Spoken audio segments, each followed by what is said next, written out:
Ang atin pong text ay mula po sa Book of Ephesians, chapter 2, verse 10. Ito po ay kinuha ko sa New Living Translation. Ganito po ang nakasulat. For we are God's masterpiece. He has created us anew in Christ Jesus, so we can do the good things He planned for us long ago. So ang Diyos po magpapala sa kanya pong buhay at makapangyarihang salita. Now, kapatid kaibigan, sinasabi sa iyo ng Diyos mula sa verse na ito nating binasa na ikaw ay hindi isang aksidente. Hindi ka isang pagkakamali at hindi ka isang malaking biro. Ikaw ay obra maestra ng ating Diyos na buhay. Ikaw ay sinadyang nilikha na mayroong layunin. So sa verse po na pag-aaralan natin ngayon, aalamin natin ang transformative truth na tayo nilikha ng Diyos uniquely for His good works. Ang title po ng ating pag-aaralan ay Created as God's Masterpiece. Point number 1, we are God's masterpiece. Maliwanag po yan, nakasulat po sa first part ng Ephesians 2:10, we are God's masterpiece.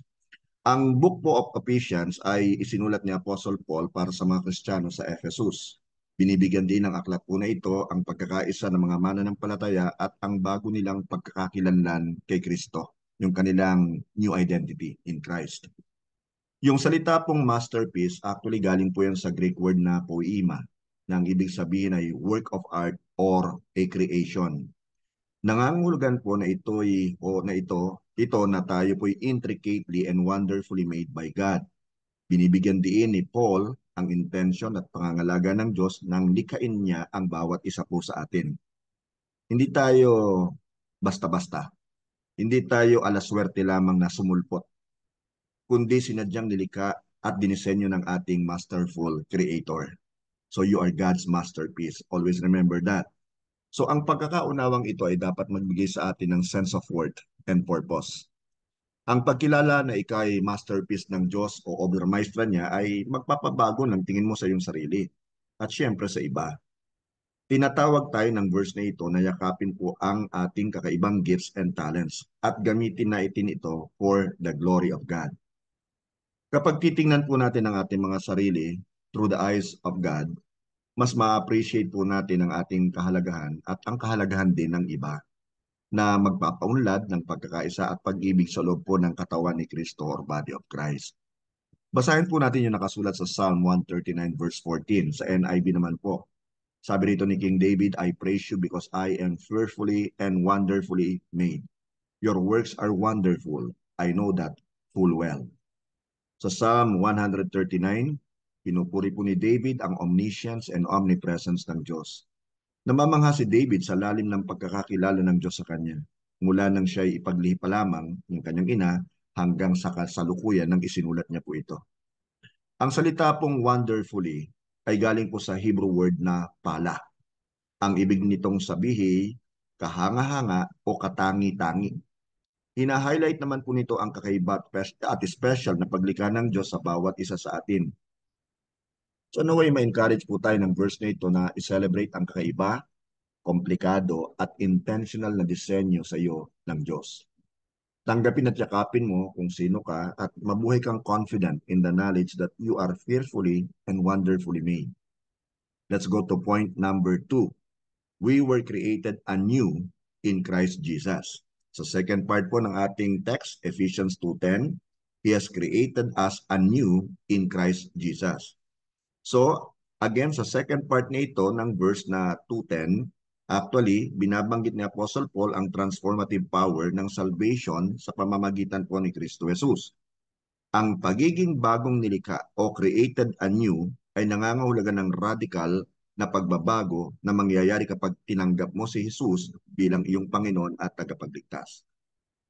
Ang salita pong anew refers to the Greek word ktizo, na ang ibig sabihin ay the act of creating something new, emphasizing the new birth and new nature believers receive in Christ. Ang bagong nilalang o new creation ay hindi lamang po improvement ng ating dating pagkatao, kundi isang kompletong pagbabago, a complete transformation.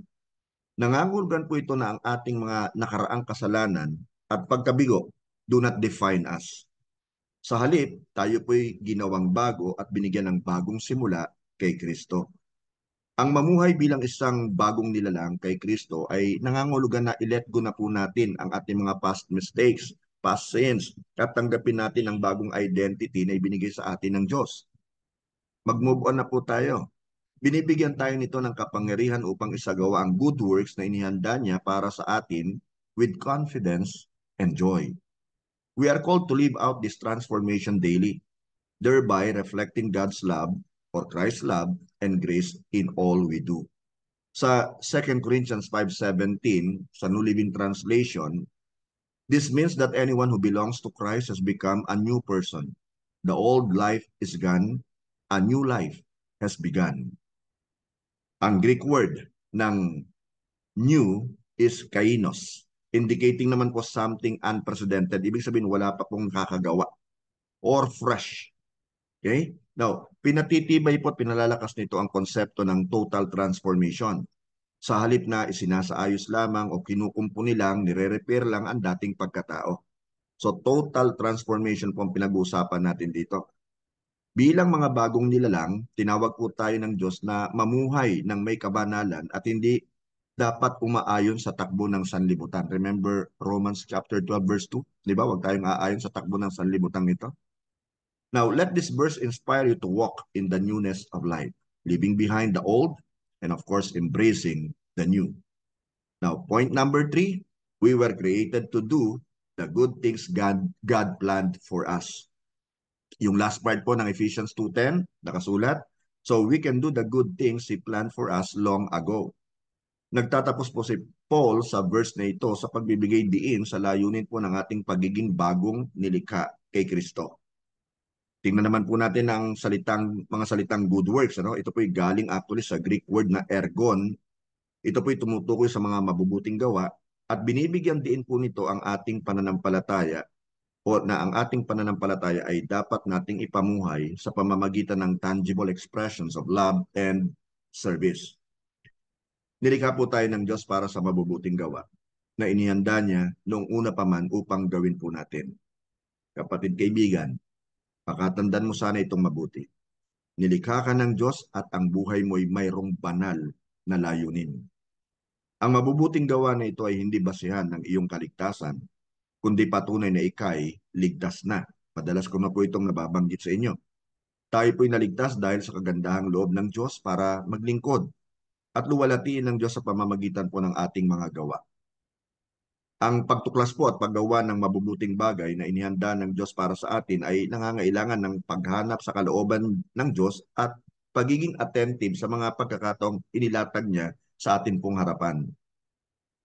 Nangangailangan po ito ng lifestyle of service. Tayo po yung mga lingkod ng Diyos, huwag natin kakalimutan yan. In other parts of the Bible, sinasabi po na tayo mga alipin ng Diyos. Huwag natin kaliligtaan yan. So, nangangailangan tayo ng lifestyle of service and love, where we actively seek to bless others and advance, of course, the kingdom of God Almighty. Yan naman ang purpose talaga natin for the expansion of God's kingdom. Yan ang utos sa atin ng Lord, di ba? Go and make disciples. Ibig sabihin, expansion ang pinag-uusapan po dyan. Now, sa book of James chapter 2 verse 17, sa New Living Translation, nakasulat po, so you see, faith by itself isn't enough unless it produces good deeds. It is dead and useless. So sa verse naman po na ito, ini-emphasize ni James ang practical na outworking of faith because true faith results in action. Hinahamon niya ang mga Kristiyano tulad mo at tulad ko na ipakita ang kanilang pananampalataya sa pamamagitan po ng mabubuting gawa. Sabi nga bear fruit in keeping with repentance. At yung fruit na yon dapat yung mga good deeds po natin yon. Dapat yan ay nakikita sa atin. Ano po? Dapat lagi at hindi yung manaka-naka lamang. Hindi pag Sunday lamang. Kung hindi sa araw-araw. Now, yung Greek word po na para sa salitang dead is nekros. Meaning lifeless or without vitality. Inilalarawan nito na ang pananampalatayang walang kasamang gawa ay hindi po effective at walang power. Kaya useless din. Ano po? It is dead. Sina-challenge po tayo ng verse na ito na siya sa atin ang ating pananampalataya at ang ginagawa nito sa ating buhay. So ang tanong sa atin, aktibo ka ba sa paggawa ng mabuti? Kapatid, Meron ka bang initiative o kailangan mo pang pilitin, di ba? Dapat naghahanap tayo ng mabuti nating pwedeng gawin eh. Di ba? Para makatulong tayo sa ating kapwa, makatulong tayo sa ating mga mahal sa buhay, at of course, makatulong din po tayo sa gawain ng Panginoon through His Church. So dapat lahat tayo nag-take ng initiative para tumulong, para gumawa. Hindi yung nakikita na natin, for example, na ang lahat ay abala, lahat ay may ginagawa, pero tayo ay nagsa-cellphone lang. Di ba? Parang wala tayong pakialam. So, kailangan nating mamulat sa katotohanan. Kailangan maging buhay tayo, yung pananampalataya natin sa pagtulong sa gawain ng ating Panginoon, most especially because we are all servants of the living God. So nawa po'y hangarin at humanap tayo ng mga pagkakataon na maglingkod sa ating kapwa at ipakita natin ang pag-ibig ni Kristo sa pamamagitan po ng ating mga gawa. Di ba? Tuwan-tuwa ako yan. Ito pong pag-prepare sa anniversary. Ano po, ay talaga namang nakita ko lahat, kumikilos, lahat gustong maging bahagi ng mga gawain. Tapos nung ako po'y naghatid after the anniversary, pagbalik ko, nagpahinga ako ng konti sa bahay, nagpalit po ako ng damit dahil napagod din. And then pumunta po ako sa church at nagulat po ako. Binilang ko nga sila eh. 6 nakahiga doon sa stage. Ano po? Tapos 7 naman, nagkanya-kanya na sila ng hanap ng pwesto doon sa hallway. Ang ibig ko sabihin, 13 sila na talaga namang nakita kong nagpagod, nag-sacrifice, at kita mo na kailangan din nila magpahinga, no? Pero kitang-kita at buhay na buhay po na talagang punong-puno ng buhay yung kanila pong paglilingkod sa ating Panginoon. Sana laging ganon, ano po? Hindi lang pag-anniversary. So habang iniisip mo na ikay masterpiece ng Diyos, nili ka bilang bagong nilalang kay Kristo at tinawag para gumawa ng mabubuting bagay, tanggapin mo at yakapin mo ang divine purpose na ng merong enthusiasm at commitment. Kilalanin mo ang iyong unique design. Ipamuhay mo ang iyong bagong identity kay Christ Jesus at maging active ka sa paggawa ng mabuti na inihanda ng Diyos para sa iyo. Okay? So sa gabi pong ito, I encourage you na maglaan ng panahon sa prayer and reflection. Tingin mo sa Diyos na i-reveal ang mga good works na inihanda niya para sa iyo. Because I'm sure meron eh. Di ba? Mag-commit na ipamuhay ang iyong pananampalataya sa pamamagitan ng tangible acts of love and service.